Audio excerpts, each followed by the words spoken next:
Nick, we're back. We made it. We're here. Tell us a little bit about who our guest is. Our guest is Dr. Christopher Gilbert.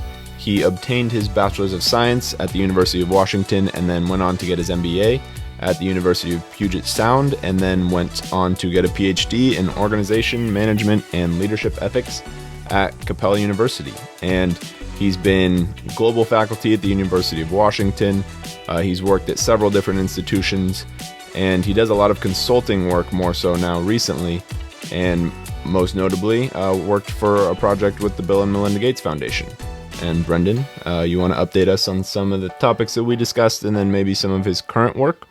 Yeah, I mean, so he does his current work, I'll start there, is really around organizational development and leadership, and he does a lot of consulting in that space.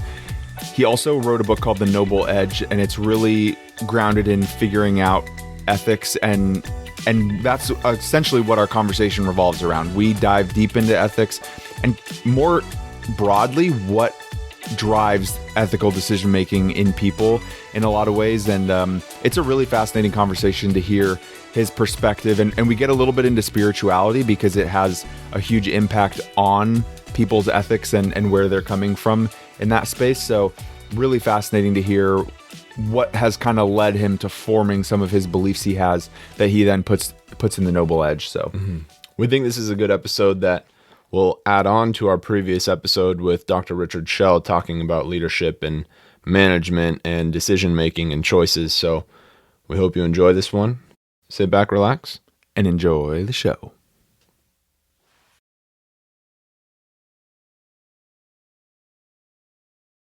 Thank you so much, Dr. Gilbert, for joining us today. We really appreciate it.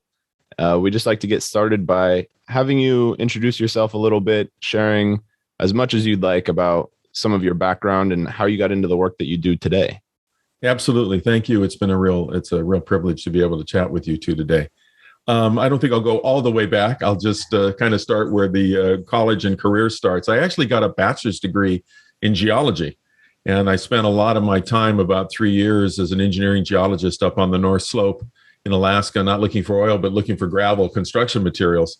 And I got tired of freezing various appendages off in minus 120 degree wind chill weather and thought, there has to be a better way. So I went back and got my MBA. That led me into a professorship at Evergreen State College, which is up here in Washington State. And then I started doing consulting work. That began to snowball as I continued teaching.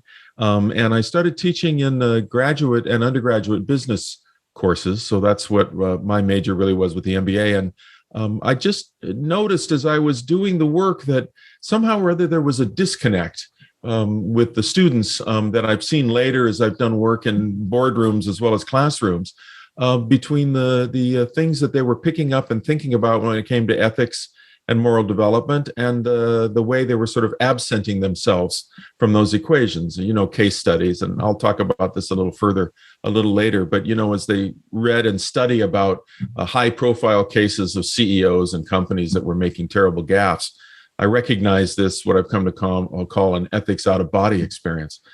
So I decided that since there was this gap between the way people thought about how they make decisions and how others make decisions, when in fact, we all climb up and down the moral ladder all the time, every day with our choices, that I probably needed to do some research about this. So I went back and got a PhD in essentially leadership and management with a specialty in leadership ethics, and decided, there's some really good information here.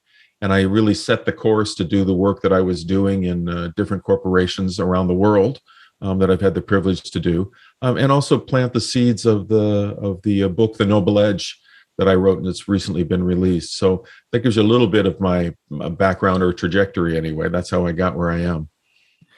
I was not planning on starting here, but I found a piece out just now in your speaking about a piece of your history. So I'm going to ask this very broadly. Feel free to take this wherever you'd like. Was any of the incidents that occurred over the last decade at Evergreen in any way impactful in the way you've been thinking about this ethics problem? I know about the things that have happened at Evergreen because I've kept in touch with faculty and some of my students that graduated, but I was not at Evergreen when that happened. I actually moved on to become a dean of the business school at Tacoma College, and then adjunct at the University of Washington and the colleges in about 4 different continents. So I know about those difficulties, but I can say that it was one of the difficulties I faced that I think planted the most significant seed for me to do this work. We started an entrepreneurial firm in the mid 80s, raised about, the 3 of us, raised about $1.5 million in venture capital, which back then was pretty big money. And we ran a business successfully for about 4 years. We had to try and partner with large strategic firms to get money to do expansion because we wanted to open up across the US. Once we proved the idea was successful, a large food services company came and spent about a month with us and left and wrote us later and said, we're not really interested in doing this kind of a business. We're going to stick with cold cuts and freezer foods. And then 6 months later, we found out that they'd opened up an identical operation to ours out in Eden Prairie, Minnesota. I think that led to our demise because our venture capitalists said, that's it. They've got first in market share. They've got the money that they need to go around the world if they want. So we're out of this. So we actually had to lay off 35 employees, which was one of the hardest things I had to do. And I think that really planted the seed. I didn't think about it at the time. It's interesting because it's certainly a business ethics case study, if you wanted to put it that way. I think that planted the seed in me to go, there's a better way for us to make these choices, whether it's in the business world or personally. And I need to figure out what that is so that our conversations about this can actually be effective conversations. And these things aren't happening like they happen to a lot of different, consumers, clients, other companies, et cetera, et cetera. So that incident actually, I think, shoved me along the pathway. Yeah, well, I think that's a really good example of something that I know we've heard you kind of talk about before on some of your other media and publications that have been out there. And that's this idea of building trust in a world that is seemingly so unbelievably toxic.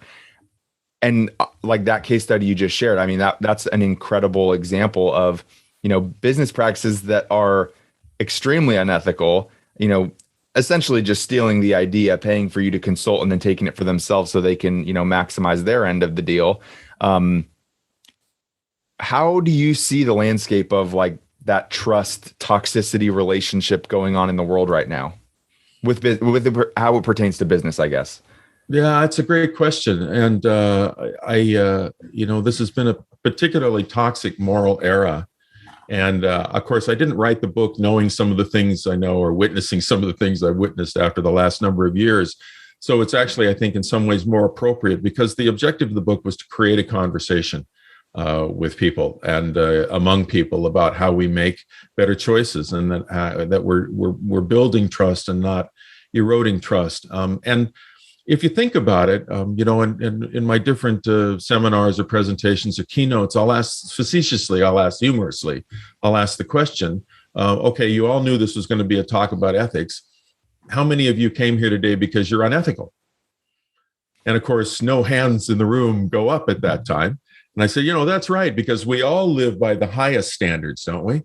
But how glad are you that raise your hands if you're glad the person to your left, to your right, in front of you, and behind you here today? And of course, humorously again, that's when the hands go up in the audience. And I said, yeah, it's really not us we're worried about. It's everybody else that we're concerned about. So we're really glad they're here to kind of get some tips about how to make good choices. And while that may be a little bit humorous, I think it drives the point that quite often we think about things that are unethical in terms of the high profile cases, like the one I just outlined that happened to us and much bigger, by the way. And like your question, I think we have a tendency to think about those and somehow be different than the folks that are making the choices in those kinds of examples. The conversation I wanted to start really had to do with looking at ourselves differently, not judging others differently than we judge ourselves, but in fact, in the same way. And this is that ethics out of body experience I was talking about a little earlier. So if we could think about the way that we make choices, we would find ourselves especially as we look at the high profile stuff, whether it's business or Hollywood moguls or sports stars, whatever it is. And I think we could see some similarities here about the way that they're choosing, because frankly, speaking in the business world, no corporate executive walks into a corporate boardroom and says, okay, all those in favor of really getting the consumer botched up, making a lot of money, and then getting out of here, raise your hands. It doesn't happen that way. It happens like we make choices to cut someone off on the freeway, to fudge on our taxes, to secondhand smoke. Those are very minor examples, but those little things, they add up over time. And we don't sit there and say, hey, watch me be unethical, I'm going to cut somebody off on the freeway here. In fact, we probably don't even think of it as an ethical choice.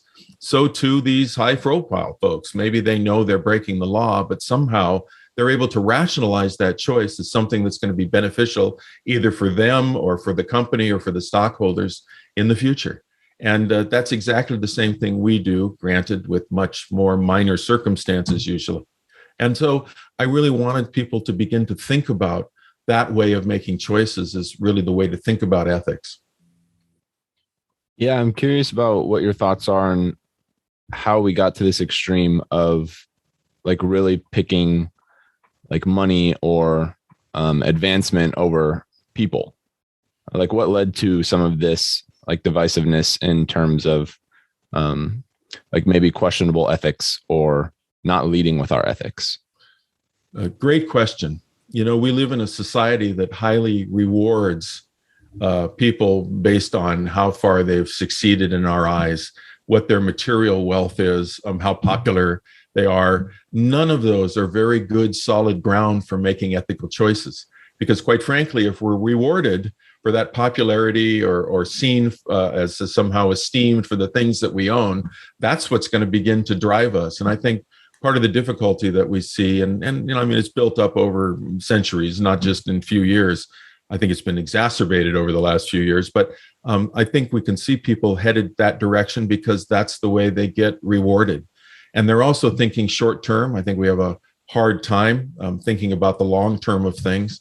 And rather than looking at our place in a larger system, in the culture, the society, our region, our state, our neighborhood, however you want to take it down in circle, we really need to think about that long term. And in terms of an ethical choice is any choice that affects someone now or in the future. And so as we make those choices, quite often we'll absent whoever it is that's affected from the choices that we're making. And so if we can begin to increase or enlarge that, I'll call it the ethical radar screen, so that things begin to blip on the edge of that screen that might not have blipped before, like for instance, making a choice to cut someone off on the freeway or to fudge on our taxes or to download an illegal music or a video on the computer just because we can do it. I think we begin then to create an opposite to the world you're describing, where we're thinking about our place in a much larger system.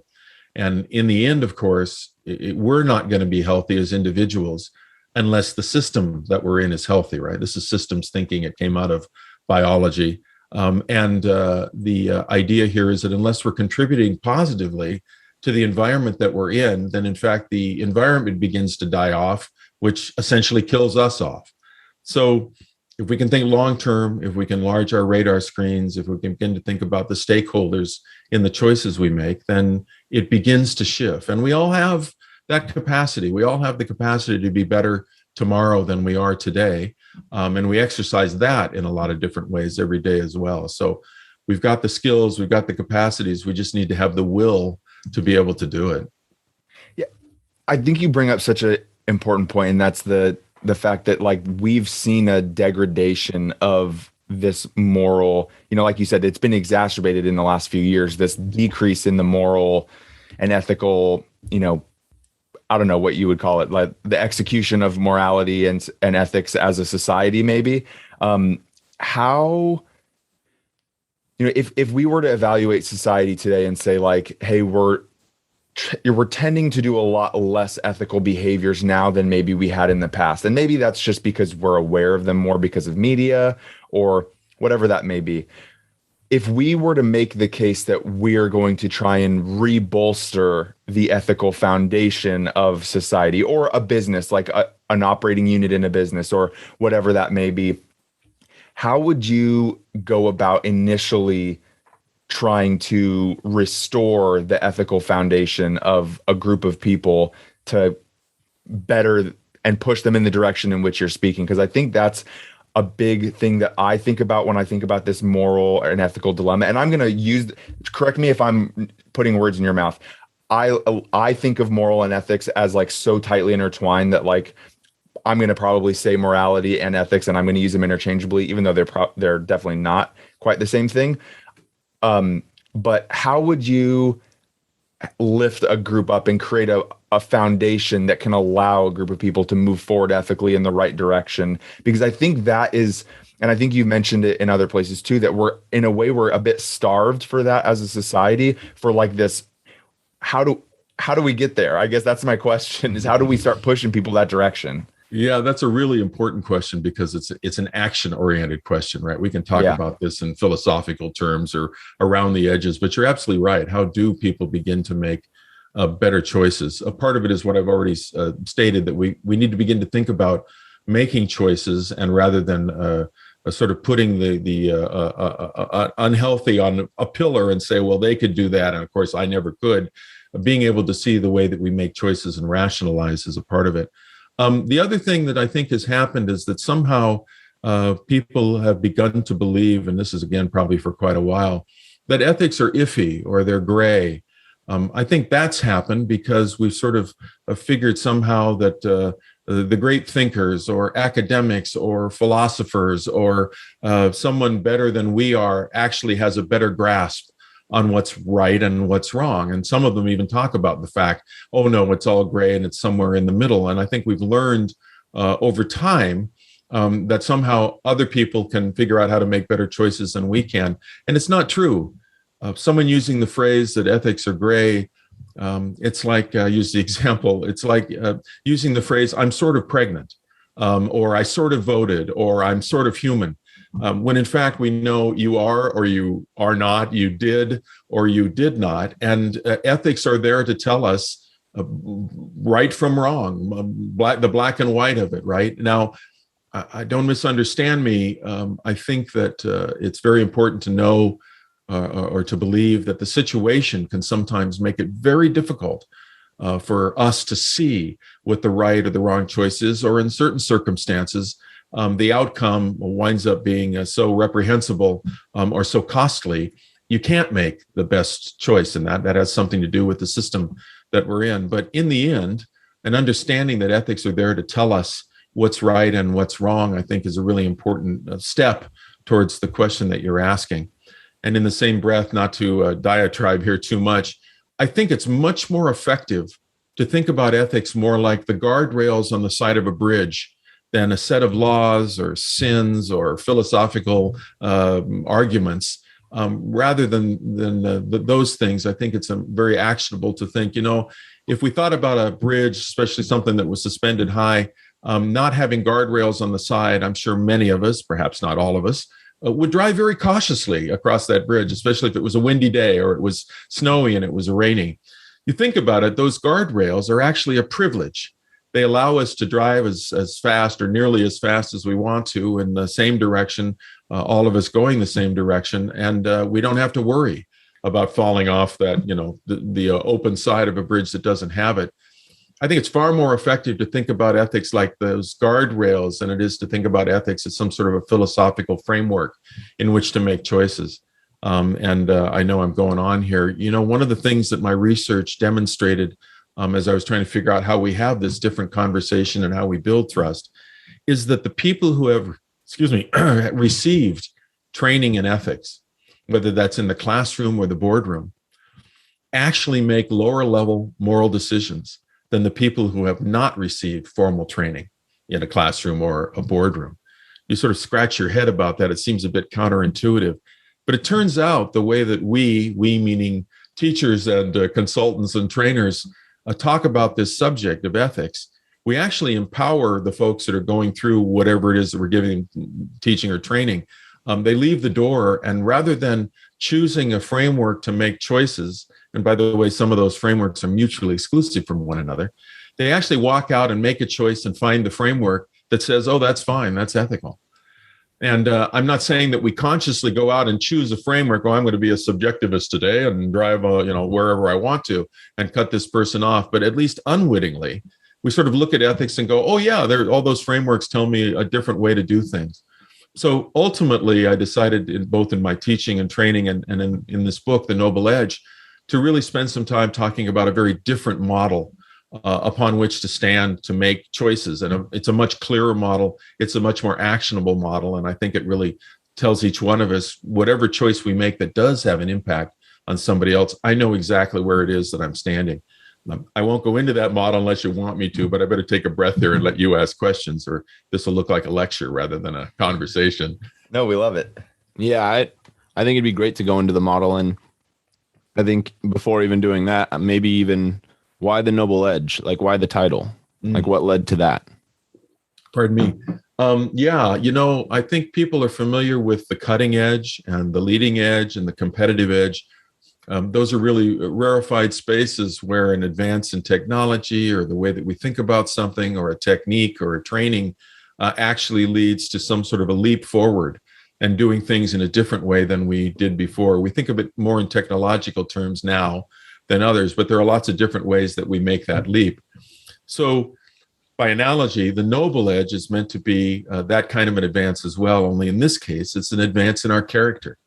It's where the nobility that we are born with flourishes through our lives because there's an agreement between what we say and what we do. So that analogy was meant to say, we all have the capacity to do this. And if we can begin to think about how we utilize that capacity, and I'll get to the model here in a second, we're actually going to create a better world that turns out to be better for us. So the book heads that direction. And the model that gets used is really a three stair-step model. It's based on a lot of work that was done by Lawrence Kohlberg and Piaget and Gilligan out at the Harvard University Center for Studying Moral Development. And the model really basically states three stair steps that you're always standing on one of those rungs, one of those levels when you make a choice. The first step is called, I guess I'll phrase it this way. The first step really is, it's about me. In other words, when I'm making an ethical choice, ethical decision, then the way I'm thinking about the outcomes of that decision is either I'm going to be rewarded for what I do, or I'm going to be able to avoid punishment for what I do. But in any case, it's about me actually receiving or avoiding something. The next step that we go up is it's about some of us. The people that I care about, I'm concerned about, my family, my neighborhood, my relations, my personal friends, the different guilds that I belong to, my religious organization, my company, all those things that are really a small circle of a larger one that is bigger than it's about me. So now it's about some of us. And then the last step up that model is it's about all of us. In other words, I'm going to make a choice based on my thinking about the outcome to all of the stakeholders in the decision that I'm making. So if you think about it, and I've got some great examples that kind of help people to personalize this without being threatening. If you think about it, no matter what ethical choice you make, you are standing on one of those steps. I'm worried about what happens to me. I'm worried about what happens to those around me that I care about, or and that, by the way, could be an entire nation. That's still a subset of the larger global village. Or I'm worried about all of us. The book creates some opportunities to think about doing some steps up so that we're standing more on level 3 most of the time rather than level 2 and level 1, because level 2 and level 1, while you can make good choices there, you don't consistently make good choices there, right? So give me an example. You're coming up to a 4-way stop sign and you say, oh, I'm going to stop here because if I don't, there could be a policeman that catches me. So I want to avoid that. Okay, you've made a good choice. You've stopped at the 4-way stop, and that's good. The reasoning that you did it probably is not flawed. The problem is that you're not always going to make the best choice if you're thinking only about what you get out of that choice. So a more consistent way to think about it is, what works at a 4-way stop is actually the virtue of trust. We all trust each other will stop at that point, and we do have to stop because sometimes they're going 90 degrees to each other.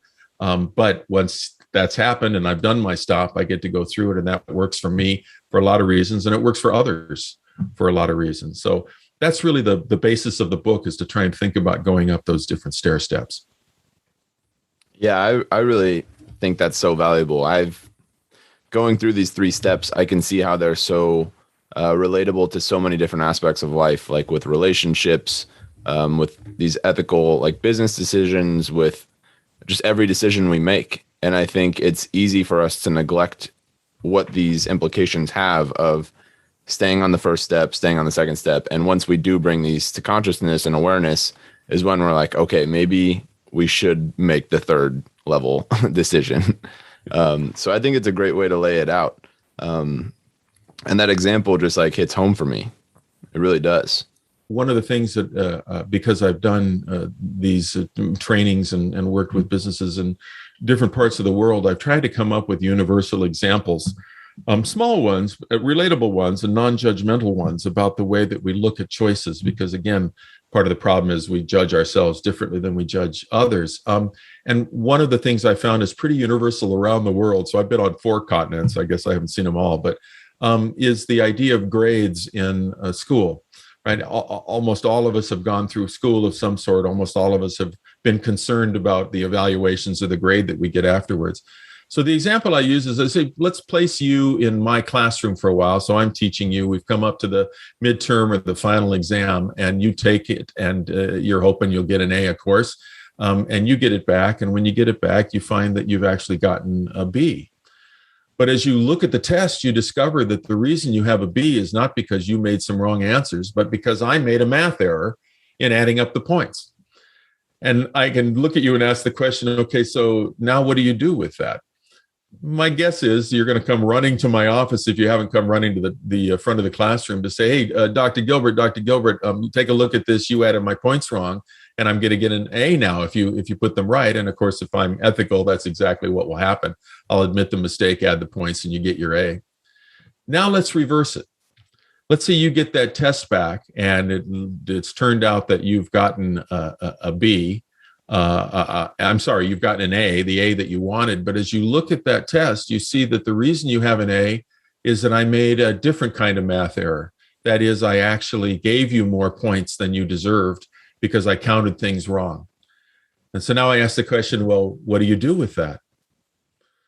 My guess is, and I'll admit, it's certainly something that I would think about. I'm going to go through a debate about whether I say anything. And if we begin to look at the reasons you might go through that debate, you can actually see these on the first step, the second step, and the third step, right? So maybe I should ask you, what are the reasons, and I'm not saying you would do this, you two are too honest, I'm sure you wouldn't. What are the reasons that you would justify not showing me that piece of paper that had the math error where I gave you too many points and I've recorded your A? Why would you keep that paper? It was your fault. You should have done better. And if this is what he gave me, so I'll just keep it. There you go. Yeah, that's exactly right. So you're going to keep it because you get rewarded. And by the way, I should be punished because, and this is your form of my punishment. Yeah. I'm going to be punished here for giving this to you when not being careful enough to add it up. Right. Mm-hmm. So you can think about these. That, by the way, is on step 1, right? It's about you. You got what you wanted, and part of that was punishing me for not doing the right thing, quote unquote. Mm-hmm. And you can think, well, who's going to know, right? Who's going to know about this? If I just keep it a secret, then it's going to stick with me. Well, that's at level 1. You get rewarded. Nobody knows.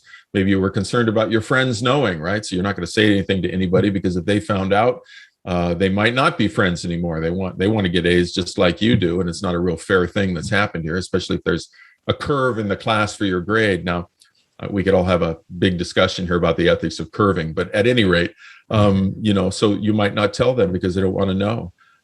That's at level 1. You're going to get the reward. Also at level 1 is the idea that maybe I do know. Maybe I know somehow that I've made this math error and I'm just waiting for you to come back and give the points. And in fact, if you don't do that, there's going to be some sort of punishment. So you'll actually come back and show me this error that I've made simply because you think that you might be punished if you don't. Again, that's all at that first step. It's about you. So it's just an example to use, and we could go through a whole bunch of arguments about keeping the points. And by the way, the book does this at the end of each of these chapters about different frameworks on ethics that have kind of got us a little bit confused. It goes through this very example to talk about the reasons you might use to give back or to keep the points that you've gotten. So it's a way, again, to try and relate. First of all, it is an ethical choice to keep the points. I'm not sure people would actually put it on that radar anyway. And then second, it's a way to really try and make this personalized, because ethics are best understood when they are personalized, which is what the book tries to do throughout the entire book, just create these examples where people can think about where they are in the scheme of things, and it personalizes their choices for them. Yeah, there's this just like huge piece about like accountability, and in order for us to like maintain integrity and stay true to our ethics, we need to be held accountable. And this starts with ourselves. But yeah, how do we do this for maybe a group or businesses? I know there's like the legal side of things, but obviously that's not always as ethical as we'd like. And there are definitely pieces that are missed. But how are people held accountable for these types of things? And how do we hold ourselves accountable for this? Maybe that's a big question, but no, but the last part of what you said is right. I think some of this has to be us holding ourselves accountable. We're the people that we see in the mirror in the morning. The question really is, well, who do you want to be? And maybe you can get away with a lot of different things. Even the heinous folks that have made terrible decisions got away with it for a little while. But you're obviously looking at yourself, and if you start to have self-doubts, you're also going to doubt others. Are they treating me the right way? Are they looking in the mirror, justifying all the changes or the things that the decisions that we should make in better ways? The first part, say again the first part of your question, because it was a good one. Do you remember? Yeah, about how do we hold like groups or businesses accountable? Yeah, you went to a place that I think I'll just talk about this from a business perspective. Most businesses do, saying that if it's legal, it's ethical. Mm-hmm. And that's interesting, because actually in the scheme of this conversation about ethics, legality is actually the low bar to have a discussion about what's ethical and what's not, because laws tell us what we can do. It's ethics that tell us what we should do. So even though organizations can make decisions that are legal, they are not necessarily ethical. And so that's one of the things that we've got to begin to sort of separate in this chain of bits and pieces that we use to make choices. Because you can think about it, using an example, there are companies that shift their environmentally damaging processes offshore to other places who don't have the same environmental laws or don't enforce environmental laws that we have. Legal? Yeah. Ethical? No. It doesn't make any difference where you're putting the pollution. I was going this an example just the other day with Hurricane Ida hitting New Orleans. You look at things like COVID or weather or climate change or the pollution I'm talking about. They don't need a passport or a visa to cross borders, and they affect millions, sometimes billions of people. And so the way to think about ethical choices isn't what you can do, but what you should do. And again, that's really what ethics are there to tell us. So you can start the conversation about legality, but we even see that our laws change as our moral development changes, right? As we increase an understanding or have a greater capacity to see what's ethical, the laws themselves change. So we can think about laws just 40 years ago, 50 years ago, that were whites-only drinking fountains and segregated restaurants. That was part of the law in some states just 50 years ago. What happened, fortunately, was that we began to have a greater moral capacity in understanding what words like equality and equity mean, and that shifted the laws. So it's really, like I said, the first place to have this conversation, and not the last place to end that conversation about what's ethical. And maybe it's worthwhile. I tell this joke in the book. You can think about the change that's happened with something as simple as cigarette smoking, for instance. So this young man goes into a drugstore in the mid-50s, and he steps up to the drugstore, the druggist, and he says, "Okay, I want a pack of Marlboros, and I need some condoms. Right. So that's back in the 50s. I don't know if you were able to hear that, right? And now you think about that person walking into the drugstore today. What are they saying? Hey, I need some condoms, and I'll have a pack of Marlboros. Right. That's about the shift in our society, right? The laws changed after we shifted. So there are laws now about secondhand smoking and where you can smoke and where you can't smoke. But it was really our shift that created those laws, and the idea about what we should be doing and what we shouldn't be doing to ourselves and others. So I think that that understanding it's about what we should do is really vital to this change that we're talking about. Yeah, and I think you underscored a great point there, which is this idea that these businesses in the United States will just ship out their unethical behaviors to other countries. And I think it kind of brings up this point of, is business ethics a bit of an oxymoron? Because, I mean, I think on the news we constantly are hearing, I mean, the number of countries that have either children or, what is bordering on slave labor, manufacturing goods and services that we just bring in and act like they're, like there's no issue there. And it happens all too often, I think, in industries and in goods that people don't even realize are being touched in these ways. But these businesses know where their goods and services are coming from or who they're impacting. So how do we reckon with this, like as a society? Because I mean, it's going to take a pretty substantial paradigm shift for people and businesses primarily in the United States to start making these decisions. It's going to hit the pocketbooks of these companies really hard to make a big shift like that. So where do you stand on this topic? Yeah, I mean, I think, again, you hit the nail on the head here in thinking about somehow there's still this we versus them environment. So it's okay for us to ship our pollution off someplace else because they're not looking at it like we are. Or it's okay to put children in those factories because, hey, it's the only way that they're actually going to advance their economics, right, and move forward together. I'd love to look at the senior teams that make those decisions in companies and say, well, is it all right then if we send your sons and daughters over there to do that same work, because that would even help them better and they've got the wherewithal to get over there and be over there. And of course, no one's going to stand up and say, yeah, I'll volunteer my son or my daughter to go too.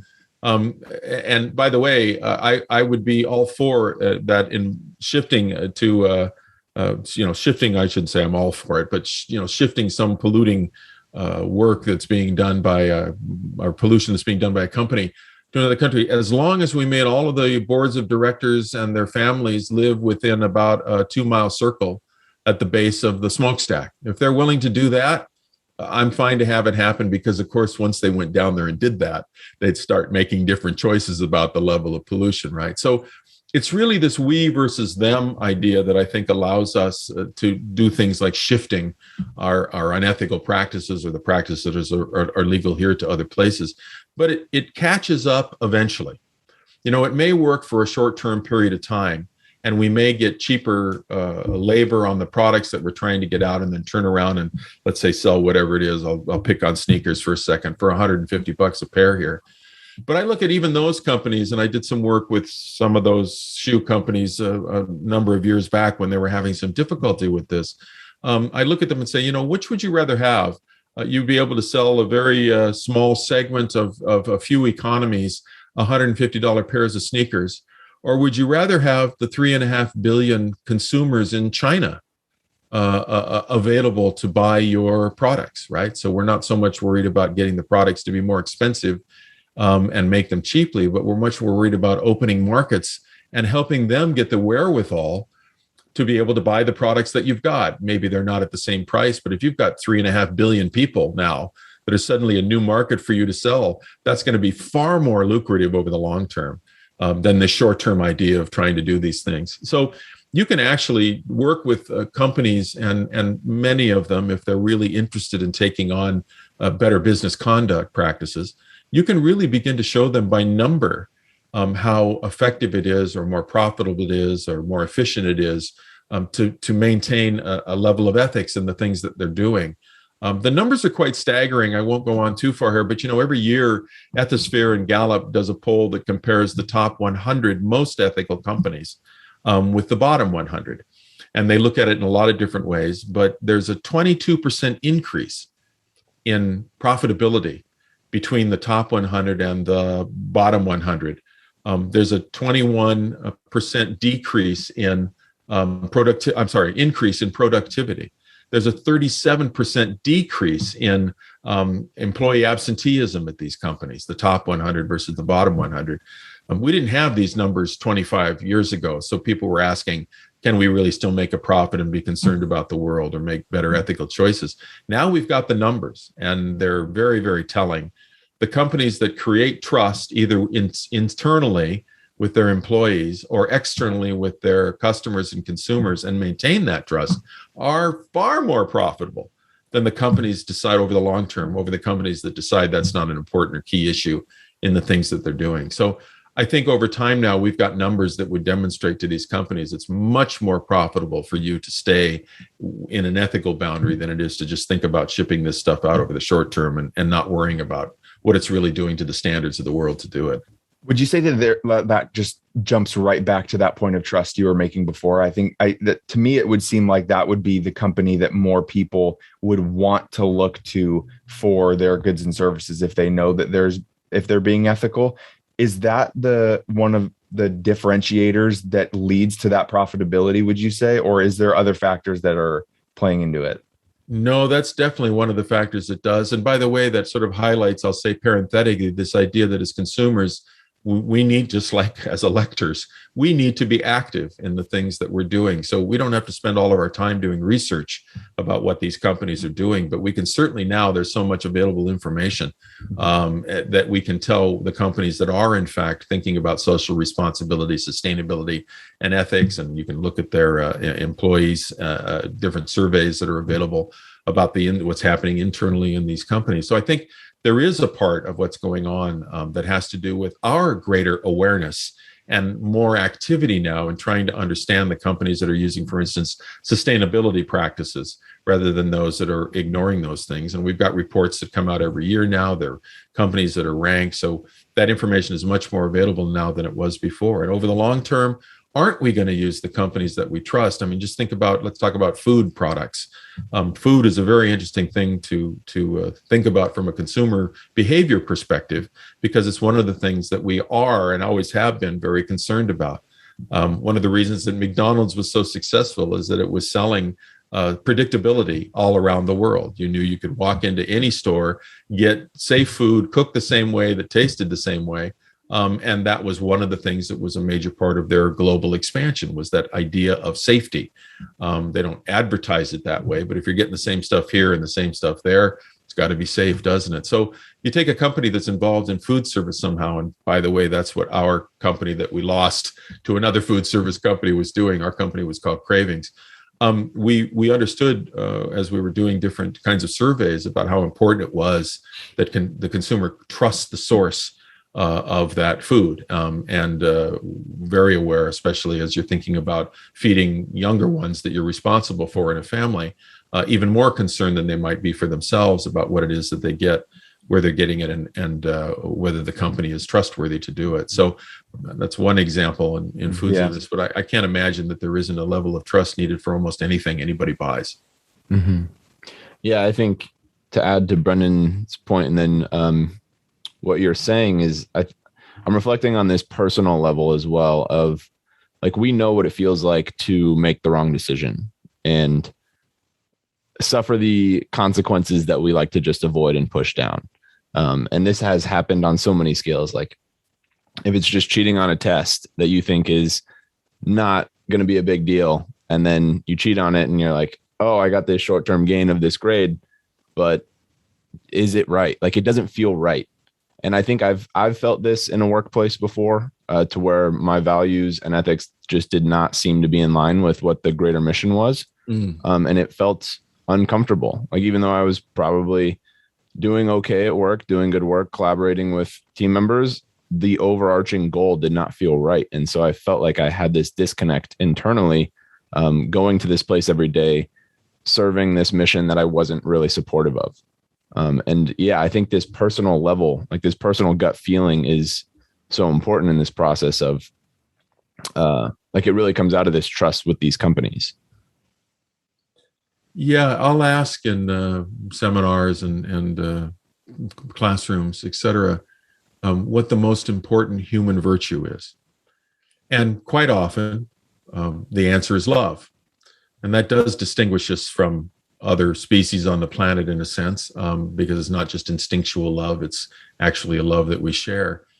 And it is an important virtue, obviously. But if you think about it, it's trust that underscores that love. It's trust that animates that love. It's true love, right? So unless you trust the person that you're with, your partner, etc., or they trust you, you can't actually have true love.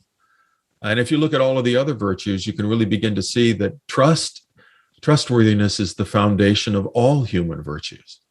So it's extremely important, as you were indicate, that we think about the choices that we're making from the perspective, are we building trust with this choice, or are we eroding trust with this choice? Because over the long term, building that trust is going to be far more beneficial to us than eroding that trust. And to have a conversation about trust and trust building, I think, is one of the most important things that we can do, because it does animate all the virtues that we've got. So that trustworthiness, important in business, but almost important in all the things that we do, because if an action is eroding trust, then it's unethical. There's no getting around it. So what you want to do is focus on that as a way of thinking about making ethical choices, that it's about trust building. Each of those choices should be about trust building, even if it's a bad answer or somebody's going to get hurt in the short term. I think it's really important for us to think, yeah, but if I've been open and honest about this, that in the end is actually going to serve me better, even if in the short term it's created some difficulties, because the people will know me as honest. And I'm not saying being transparent and saying things bluntly all the time. I'm just saying being truthful in the things that we do. I use an example in the book of someone going into a dressing room and stepping out and saying, "How do I look?" And the question is, well, do you want to be transparent if you think it's hideous, or do you want to be, trustworthy and trying to figure out how to give them an answer that isn't perhaps as bold as your transparent answer would be? And walking that line is really important. So I'm curious, because I think in my mind I'm making so many connections as we're sitting here that I now have to ask. Please do. Yeah. Where spirituality and religion, where, if I may, and feel free to not answer this question, are you religious or spiritual, and did that play a factor in kind of navigating this space for you? That's a fabulous question. And I know why we are all sort of dodge around that question a little bit, because we've seen what organized religion does to trust and trustworthiness. Actually, I was raised Catholic. And I think I reached the point in my college years where I recognized there wasn't anything living in that faith for me. And I really kind of went out on a search, not a very concentrated one, but over time I discovered the Baha'i faith. So that's what I am now. I'm a Baha'i. And the Baha'i faith has a lot of common sense answers that definitely influenced. They're not really in the book, but they definitely influence my thinking about what's ethical, because all of the great religions have the same set of rules that are really universal ethics, right? Love God, love one another, don't cheat, don't steal. You can look at all of the great faiths and see this commonality, this thread that's running through them. So if you pay any attention to spirituality and any of the great faiths, you can see this set of standards that we're supposed to be utilizing to think about making the choices that we make. And by the way, I don't know if you want to get too much into this, but the way the Baha'i faith looks at all the other faiths is they too are sort of stair steps. In other words, there have been great manifestations over time, and they bring with them universal truths, all the reminders that we know that are common to all the faiths. And then they bring rules for the day, rules for the age, that are meant to get people in a society or a culture from one place to the next place. And so each of these faiths has those common set of universal truths. And then the rules, the rules of the age that we're not necessarily supposed to be paying attention to anymore. And part of what happens in organized religions is there isn't a differentiation between what the universal truths of that faith are that will pass on forever, and what the rules for the age meant to get them where they are to another place that really don't make much sense anymore, right? So I don't want to pick on any particular religion, and that's not what I'm trying to do. But to say, there are certain things that happen in faith and in the different faiths now. You look at it and go, why are they doing that? I can't imagine that that's important for today.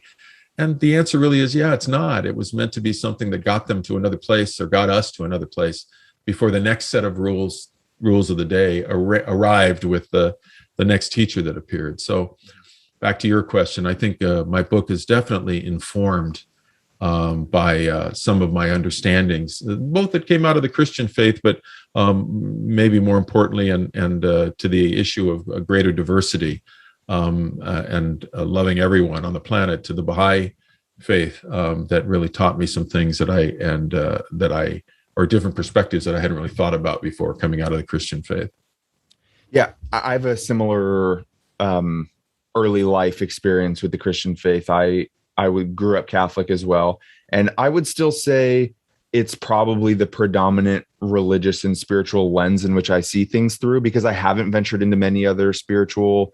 I'm familiar with other. I've actually never heard of the Baha'i faith, so that was very fascinating. I'm going to look into that a little bit more. But yeah, and you know what? The kicker for me was not feeling like I understood the ethical framework they were trying to instill, but there was an intellectual piece that they never were able to satisfy.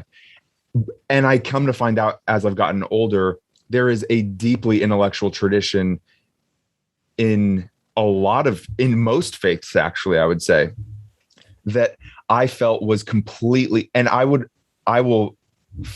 think this is a fair estimation, that the Catholic faith has primarily, out of laziness, not taught their people these answers. And they've let science, in a way, supersede and answer a lot of questions that they had all the capacity to answer in their own way. And they just never really took the torch and tried to answer those questions themselves. But anyways, I have a hypothesis that I'm going to run by you, and I'm curious because I think it definitely informs a bit of what we're talking about, and I want to get your take on it.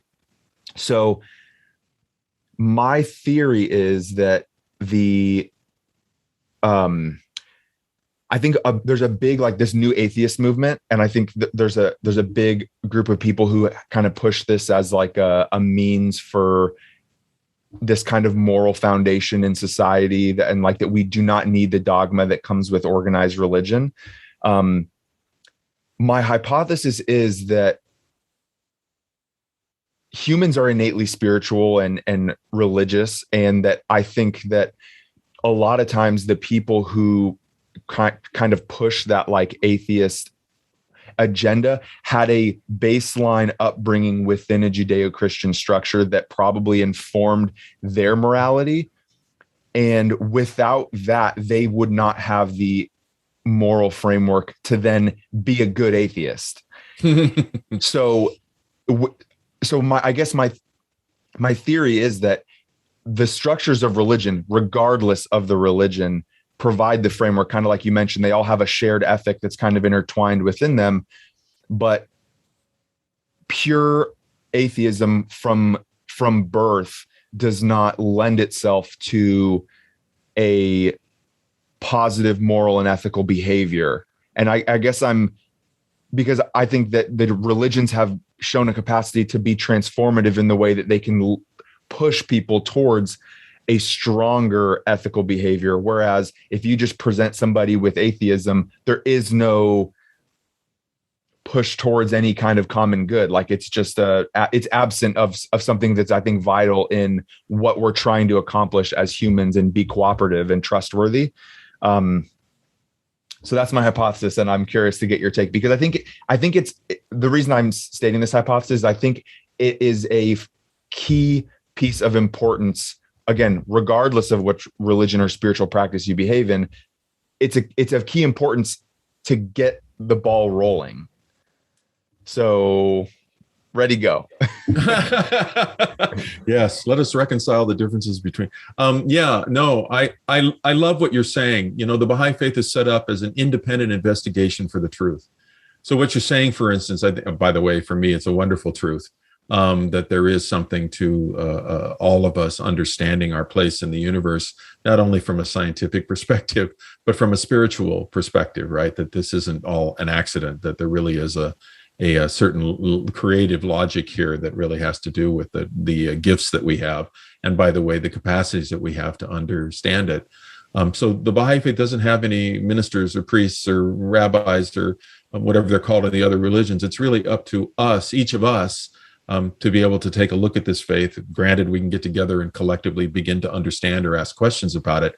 But rather than someone telling you what their understanding of the faith is, and in some cases actually obligating you to their understanding, it's more like a master teacher where we've got all of these writings. We look at the writings and then we're told, go out and read about all the other faiths. Judge for yourself the things that are there and aren't there, the commonalities between the Baha'i faith and all the other faiths. And I think what happens is that we tend to divide ourselves, the faiths, for instance, divide themselves based on tangible rules that are part of that faith, and an argument about Christ carried his cross on the left shoulder. No, he carried it on the right shoulder, and that all says something very different to us, when in fact we're lost in the little tidbits that aren't even supposed to be relevant to us today, and not in the master rules that are universal, right? Which again, all the great faiths have the same quote unquote 10 commandments.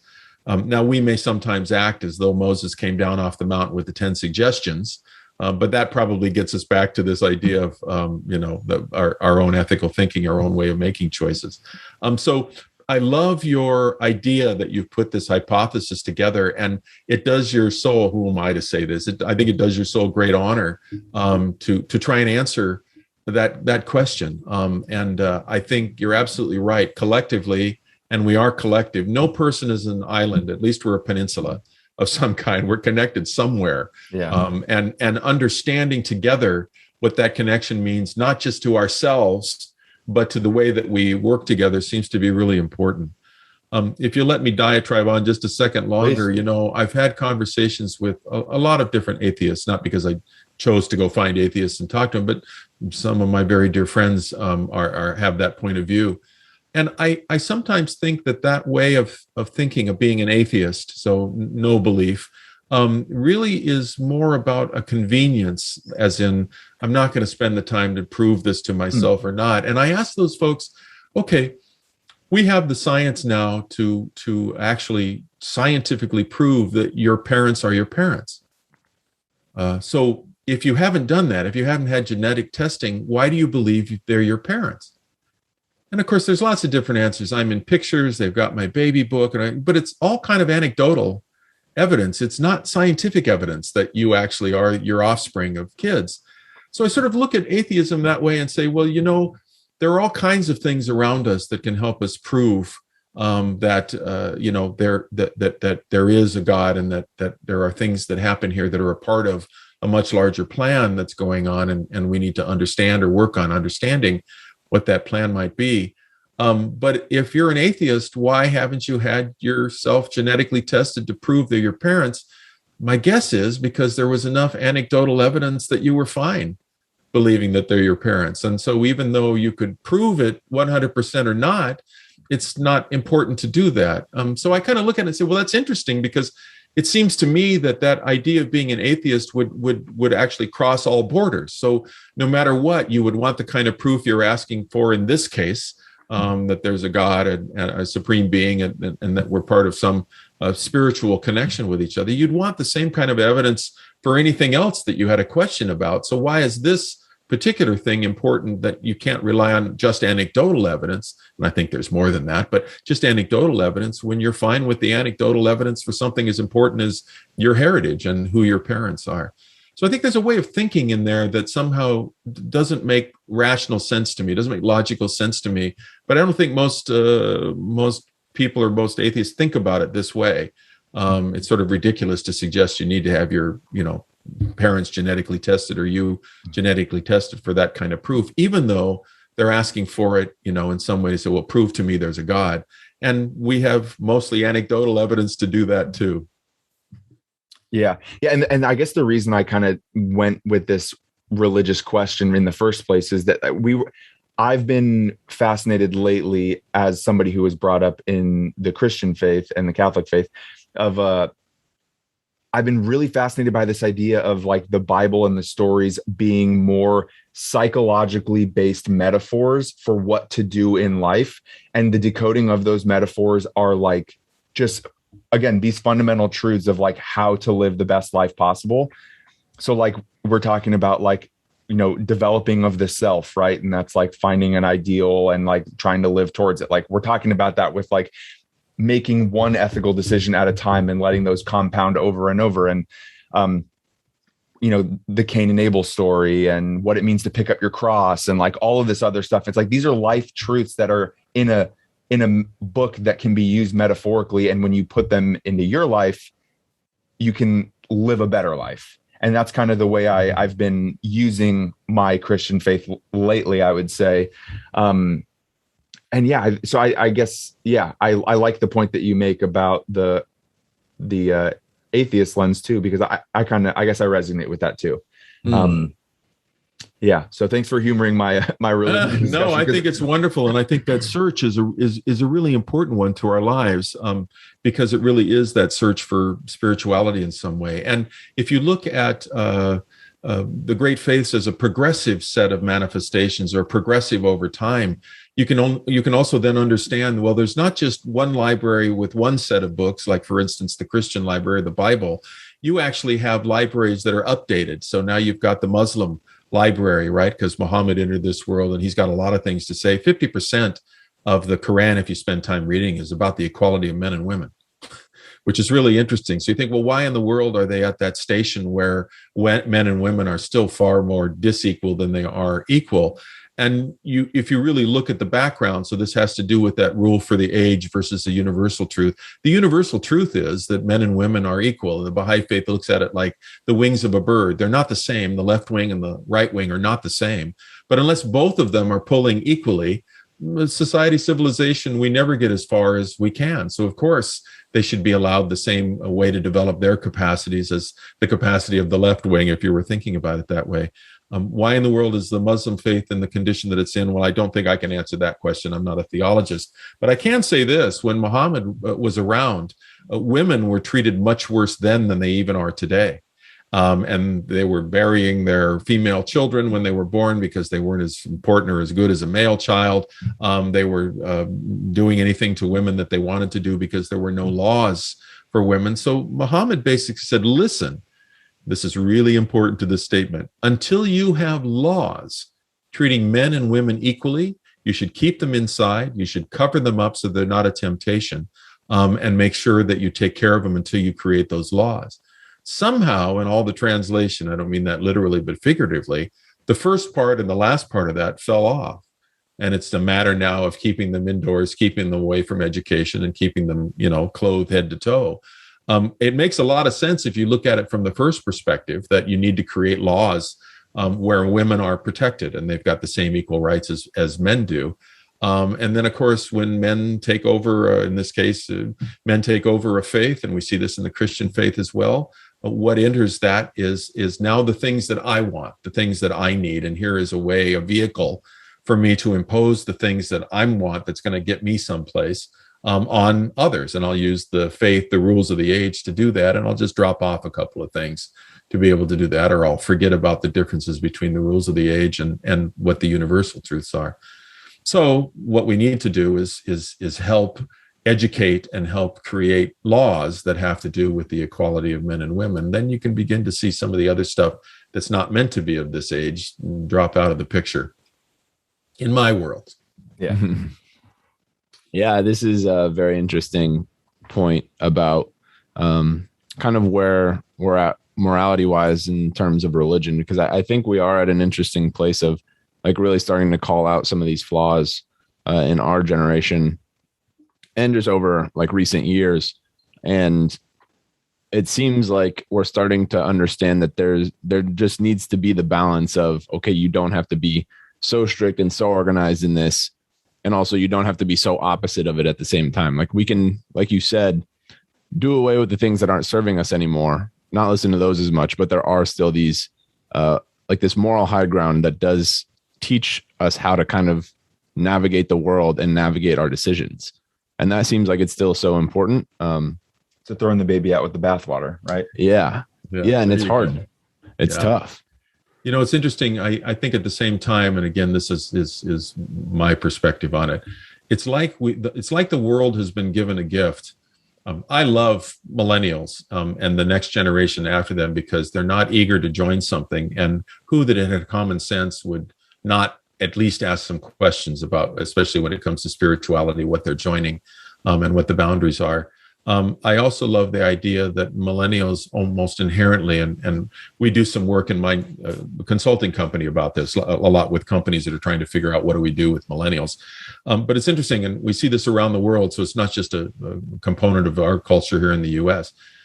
What I love millennials is this idea that they have a very different understanding than at least my folks did about friends and family, about who's included in the circle and who's not, about what diversity means. Almost inherently, almost out of the womb, it came this way. And it's like it's this great gift that we've got now in a period of time where us older generation have created such divisions. Do we have then this other younger generation that's coming up that will become the leaders that have a very different, almost innate understanding about who should be part of the circle, right? And getting rid of this we versus them. And we use the analogy, you know, that for my parents' generation, it was really friends or family.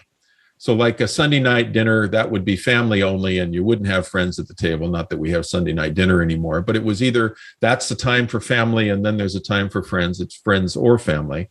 In my generation, it was more friends and family. Oh, it'd be great. Let's have a couple of your friends over for dinner on Sunday night. Not that we did much of that, but you know, it was seen as almost seamless. It's all right. Let's do that. It's friends and family.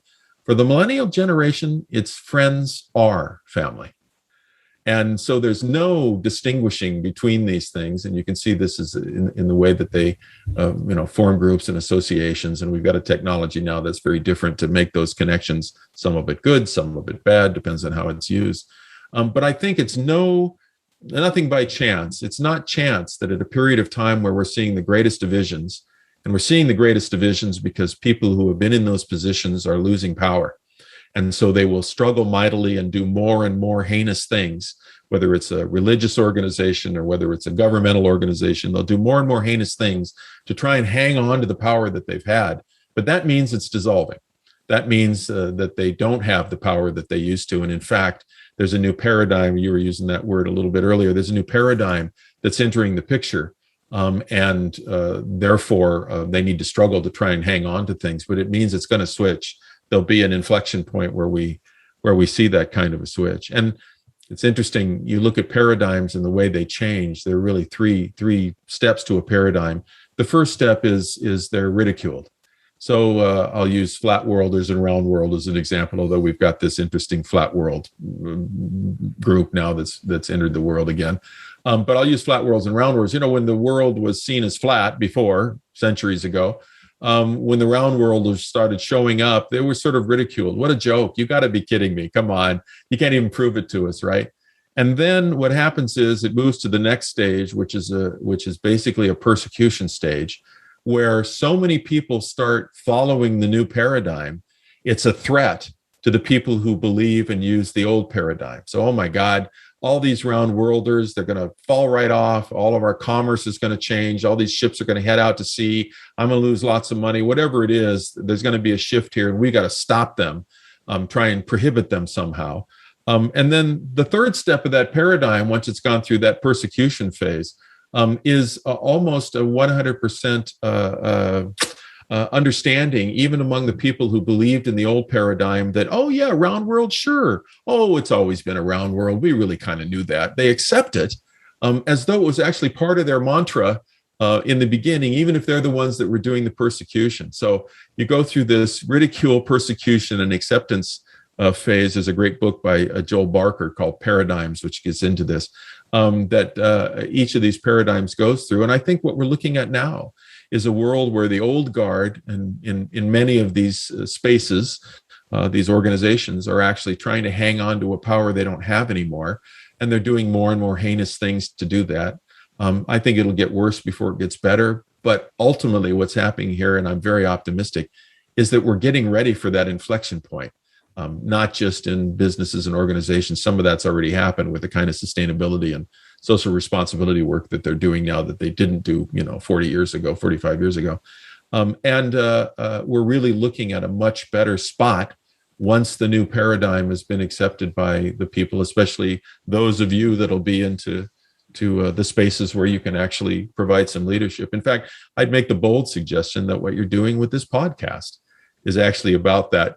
It's about that shift, that you've accepted some of those shifts. And let's talk about this in a much larger collective. It's a great way to use the technology. So I feel like I've been standing on my soapbox all the time here, but I hope some of this is useful anyway. Oh yeah. Well, I this comparison was made recently, and it kind of, what you just said reminded me of it. But these paradigm shifts are so interesting to watch and like try and be observant of when you're right in the middle of them, because you can start to feel them. And I think being able to notice them while they may be occurring may be a good way to, like, I don't know, not be so, hopefully a way to convince people not to be so dug in on their opinions. Because I think that creates a lot of the animosity that comes out of the midpoint of the shift in paradigm, where two sides are just against each other and it becomes very nasty. And I think that's happening a lot in society today. Like, and again, like the opening topic we talked about was like the toxicity in the world right now. And it's really just these separated, like these wedges being driven between two groups of people of like these different sides. And I was going to actually ask you how you pick up on this one, because you said your early education was it geology? And I know that there's been a lot of like origin of civilization type talks with when were civilized groups of people originally. And I don't know how familiar you are with the discovery of like Göbekli Tepe and like the civilization that was apparently, or structures that were discovered that were apparently 15,000 years predating any civilization that we had thought at the time. And then the reason I'm bringing this up is because it was very interesting, because when somebody, put that hypothesis out there that this could be evidence that we had civilization on Earth, 15,000 years or whatever it was, I think it was between 12 and 15 prior to what we originally thought, all of the, academic consensus is like, no, there's no way, this is something different. I don't buy it and all this stuff. And now, like over the last few years, I've kind of seen, because I wouldn't call myself a history buff, but I'm curious about like society and civilization and how it like was created and all that. So it's been interesting to see more and more people start to be like, okay, yeah, maybe you're right, and like start to shift their thinking on it, because there is just like all of the artifacts that you would expect to see from a civilization, they're starting to uncover and stuff like that. So I thought that was pretty interesting. Yeah, the only way that you can accelerate, well, I shouldn't say the only way, but probably the most important way to accelerate a paradigm shift is just demonstrate how the new paradigm actually works better to answer the questions or to take you someplace that the old paradigm couldn't. The big paradigm shift that happened in the geology world, and this is actually before I was involved in education and getting my bachelor's degree in it, was this idea of plate tectonics, right? So that didn't exist until the late 60s, actually. Mm-hmm. And the two gentlemen, Wagner and others that came up with the idea, they were ridiculed.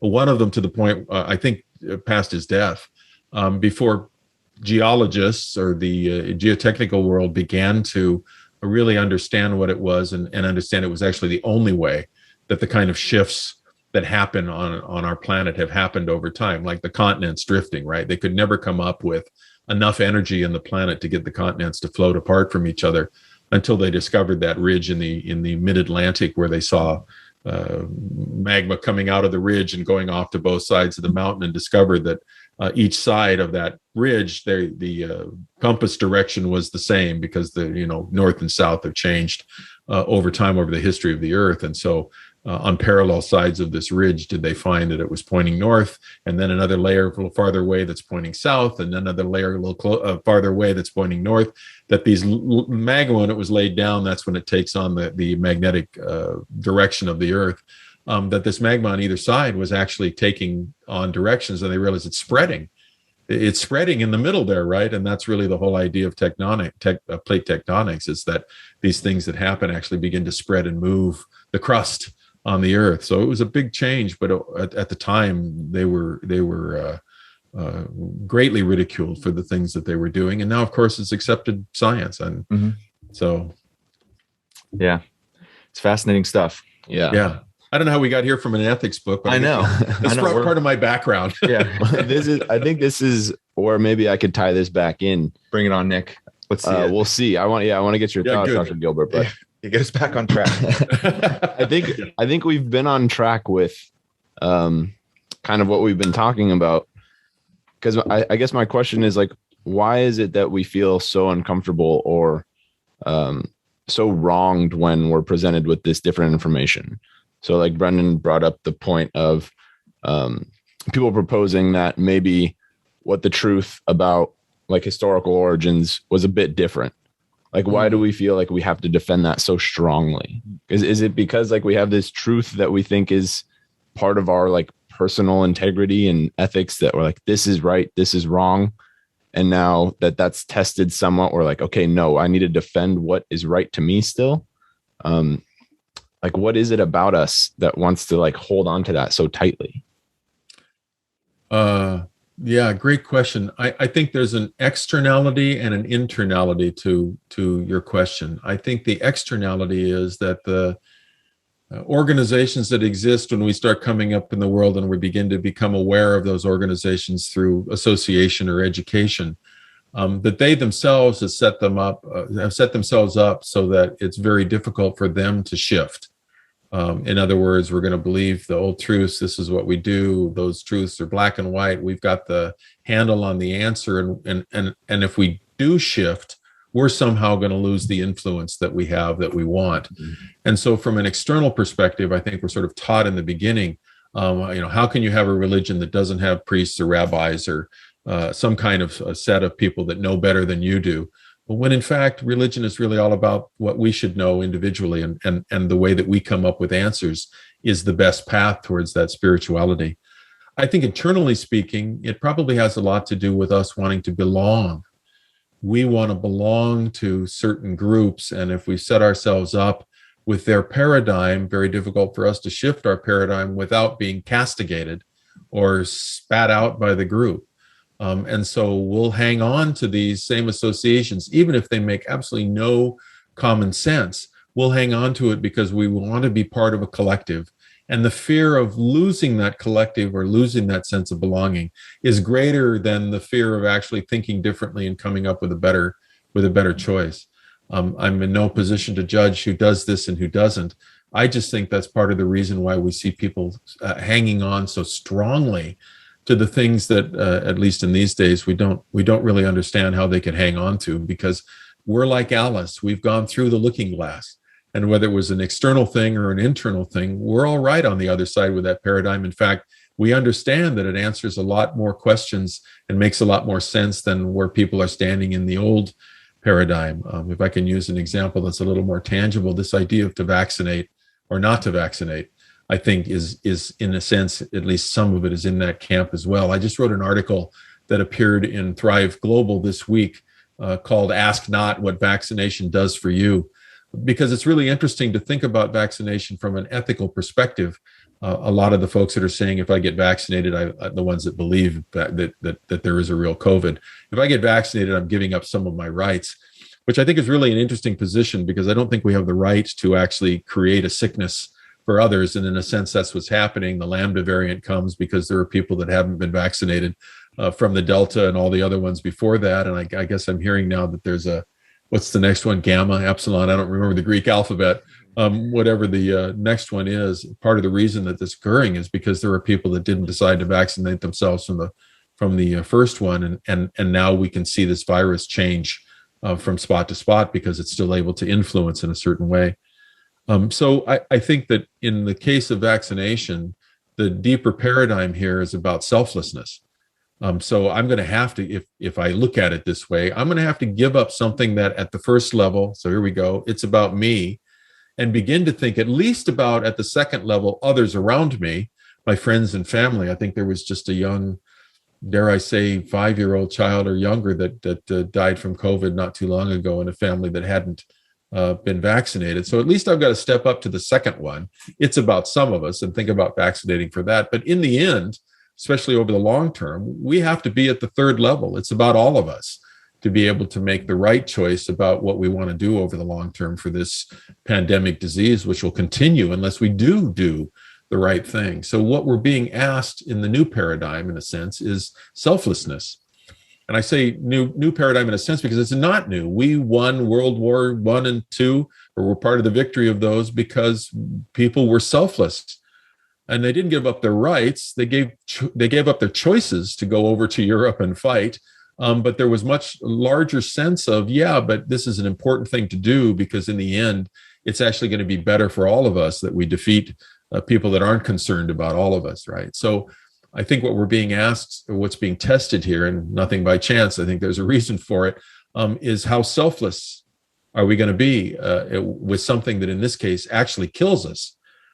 So as we see more and more of the uninoculated in hospitals suffering, I'm very hopeful that they too then begin to see that this is important to do, not just for me, but for others that are out there. So yeah, and what I would layer on top of that to add is, because we were kind of just a moment ago there talking about, sacrifice. Like we all have to make sacrifices, and I think we have to be evaluating what are those proper sacrifices to make. And I think on top of, the vaccination topic, we also have this like just general like people who are not willing to not do things because they're not willing to give up parts of their life. Like I see these music festivals going on and I'm like, well,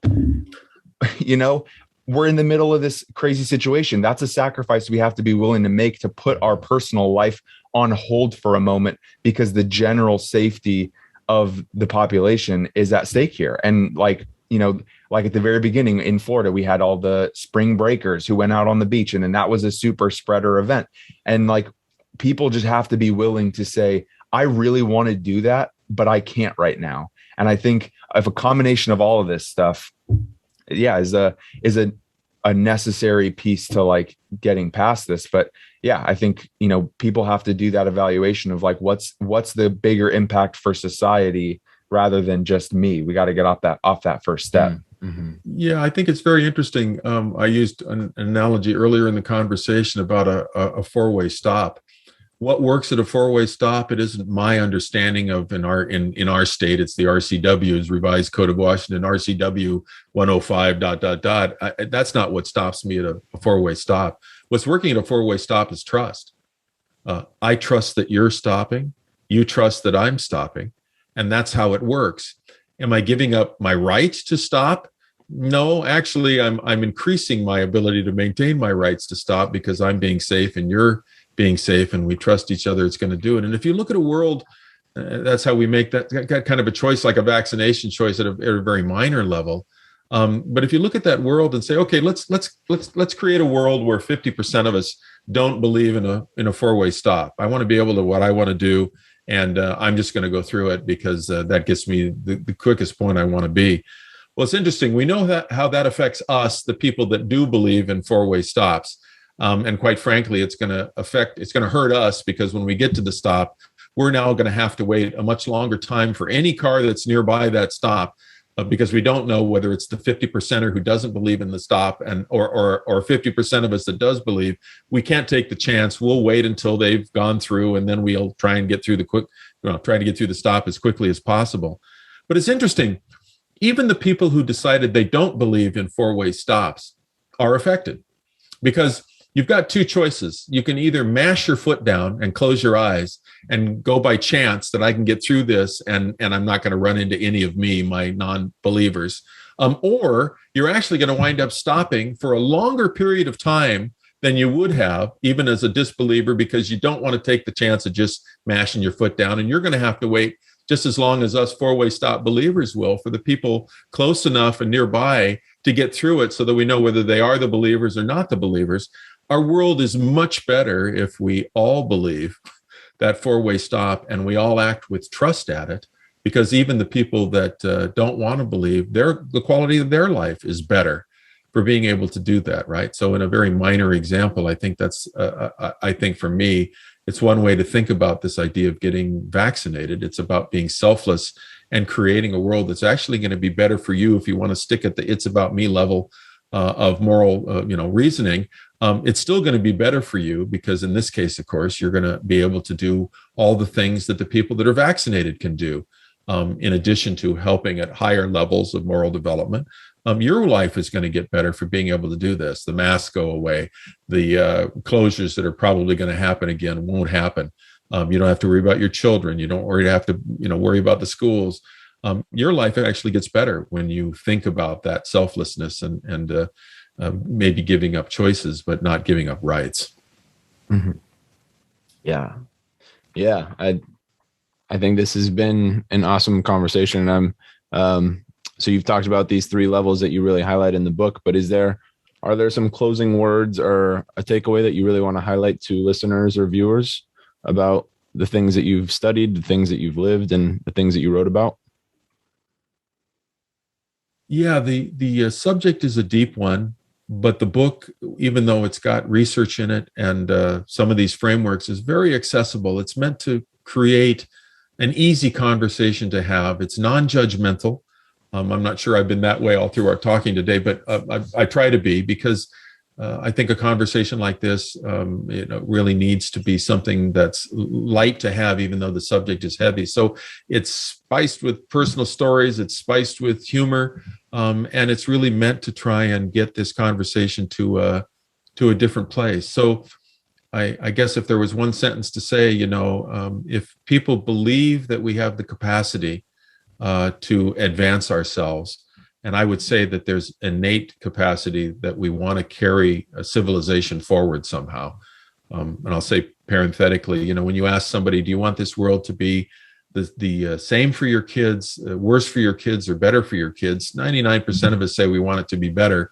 There it is. We have this innate capacity to carry forward civilization because if nothing else, we want it to be better for the future generations than it is today. That the only way we're going to be able to do this if we do it on the basis of trust and trust building. So if we can have that conversation, and if we can make some small changes, then that's really going to be effective. And my research shows that if you know this framework, it actually begins to make you think differently. Maybe it doesn't change your choice, but at least it gives you an opportunity to look back and go, hey, why wasn't I standing at level 3 when I did that? Why was I down at level 1, right? It's just an easy way to evaluate where you are and where you were when you make your choices. And I think in that regard, it's so much better and more effective a way to think about ethical choices than a lot of the philosophical frameworks that are out there. Mm. Yeah, I think that's great. Yeah. Thank you so much, Dr. Gilbert, for joining us today. It's been amazing to learn about your book and the work that you do. So we greatly appreciate it. Yeah, thank you very much. Well, thank you so much too. It's a real privilege, and your questions are really good ones. You spent time thinking about these things. So thank you. That's a real privilege. Mm-hmm.